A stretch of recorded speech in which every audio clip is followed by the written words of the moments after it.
Hey, welcome everybody. It's Reagan, and we're back.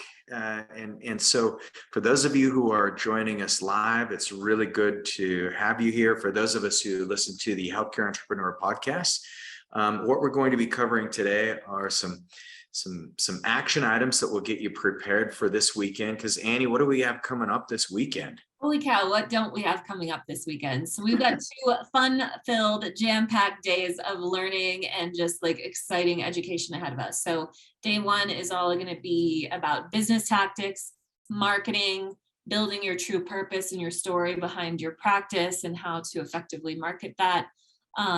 We'll be diving into the day, like step-by-step process of day 0 versus day 2. We're going to get really in depth with that. And then day 2 is going to be the deepest dive on Funk Med we have ever done. So it's going to be some really great content. Dan has been curating the entirety of day 2 for months now. So I hope you come with your learning pants on because it's going to be a party.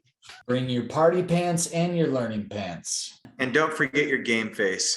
Looking forward to it. Looking forward to seeing everybody there. It's going to be awesome. Well, good. Well, today I want to talk about, there's a new book Benjamin Hardy published. It's called Be Your Future Self Now. And if you haven't read it, we'll be talking about this at the upcoming event a little bit. But I would definitely recommend you get your hands on it, because what you'll learn in the book is the science of your future self. And I didn't realize this, Cade, but if you look, there's like a whole subcategory in psychology and behavioral science about your future self. So if you just do a Google search called Your Future Self, you'll find all these TED Talks. But what comes to mind when you hear the term your future self? I think like a spacesuit, pop collar, like think Back to the Future. You go Marty McFly style. Yeah, exactly. Well, that's what I think. Yeah, and really what on the a goal big of the boat, book, or more like a yacht.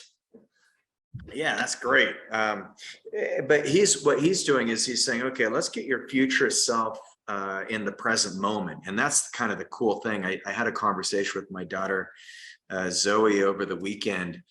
And she was like, Dad, you and I have different ideas about goals and about the future.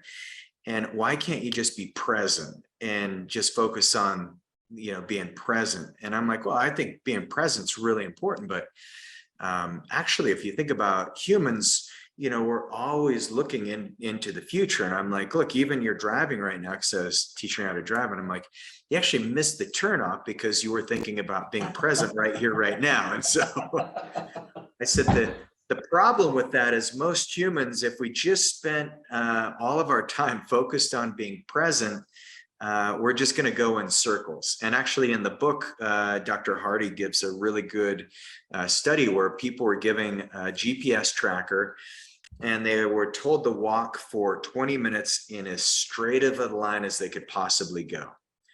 And guess what happened when they came back? They looked at the results and everyone had done like little circles.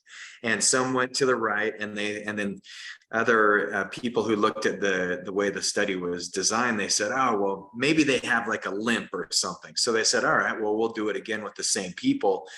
And it was a variable. Some people who circled right now circled left, but all the people who had, were just told to walk in a straight line ended up walking in circles. And so that's kind of the analogy. If you don't have a clear vision of where you want your future to go, you just might end up exactly where you are, but after a lot of work and effort. So Dr. Hardy does a great job. He also talks about how to connect with and create your future desired self. And so he has some really good tools in there, and then how to like really think bigger about your future self. And he uses his story as kind of a, he several really powerful stories about his life that are in there. And one of them is an automobile accident where, his mom was put in a coma. He was hospitalized and went into shock. All his hair fell out after the accident when he came to. But the cool thing about the science that he's uncovered is is that your future can be far bigger than you ever imagined it to be if you just do a few of these things. And so he says your future drives your present. And so, Cade, if you think about, Zoe driving, I'm like, well, if you're not thinking about your future, I mean, she's getting ready to go to college, and I'm trying to help her in her senior year. I'm like, what are all the pieces that you need to put together so you can be really successful as an adult? And but when you think of your future drives your present, what comes to mind there? You're the person that you want to be in the future, and you're taking actions to be that person, as opposed to who you are right now. You're doing things to accomplish who you want to be in the future, as opposed to where you're at right now. I think it's a lack of complacency, and I'm trying to think like the right term, but I think it's just you're forward facing and saying, that this is who I want to be in the future, and I'm going to be that person as close to them right now, right now in this moment. Yeah. So it's, I think when I really think about it, you're being present. You're just being a better person in the present that you're trying to be in the future. Yeah, absolutely. And then, what you also do is you start identifying, and your identity, if for those of you who've read Atomic Habits, your identity is what's really going to pull your future self into the present moment that much faster. And so, you can only dream and visualize and do law of attraction stuff for so long, but at some point you've got to put it in action. And so for you healthcare entrepreneurs, we've got our session 3 material coming up. And session 3 is always, we play with time quite a bit, because Albert Einstein is kind of our metaphor for session 3. It's Einstein's medicine.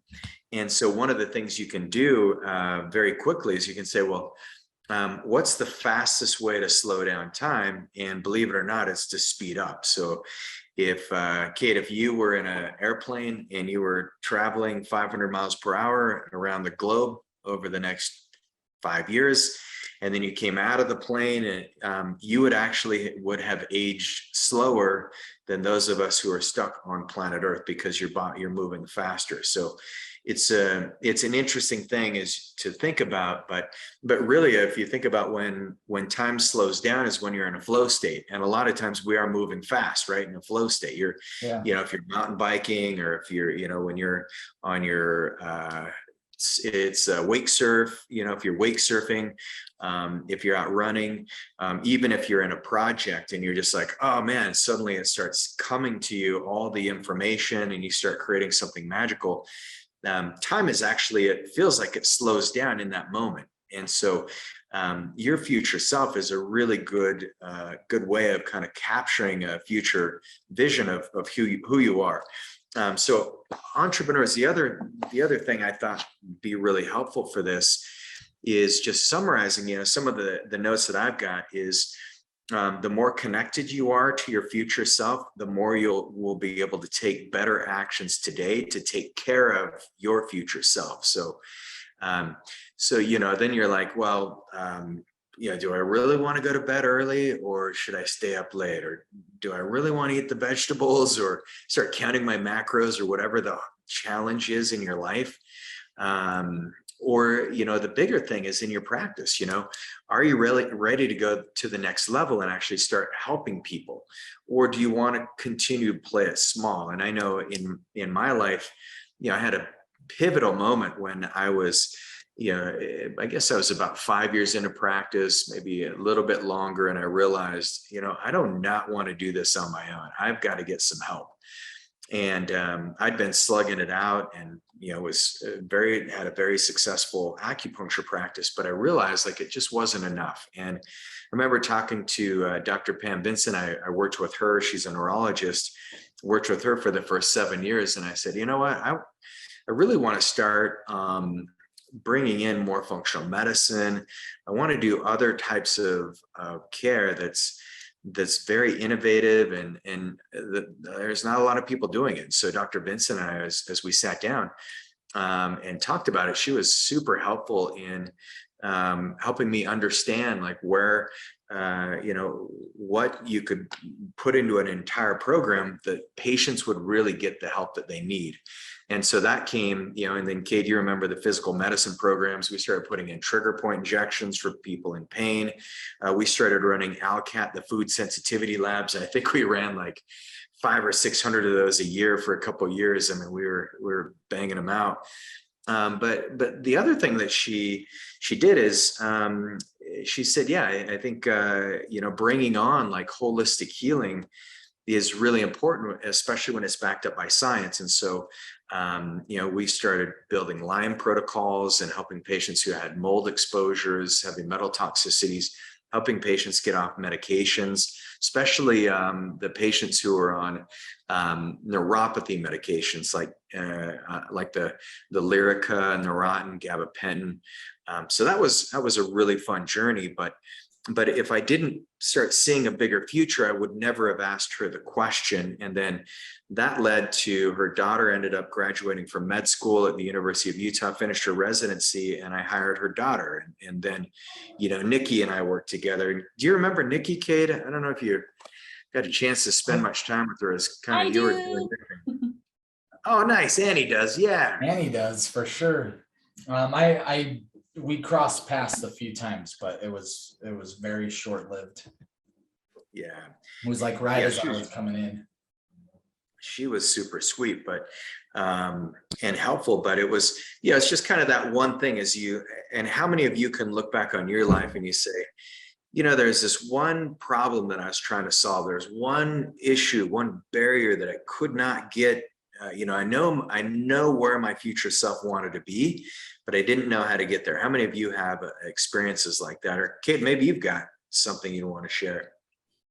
Let's just rewind when I was going through kind of my own health transformation, and Reagan's like, hey, you want to open up a clinic in St. George? And I remember thinking like, oh, that would be so cool. And just imagine like this really cool healing center and somewhere where people could go to get some really cool, innovative healthcare. And that was like kind of my thought and my vision and idea. And then I just thought it would just happen as soon as I said, yeah, let's do it. And that it didn't happen that way. Yep.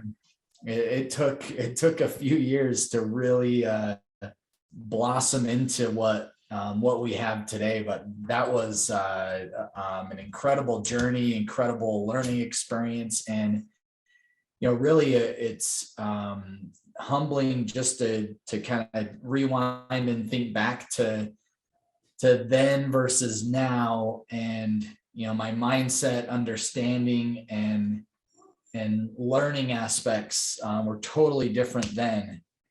And yeah, I think it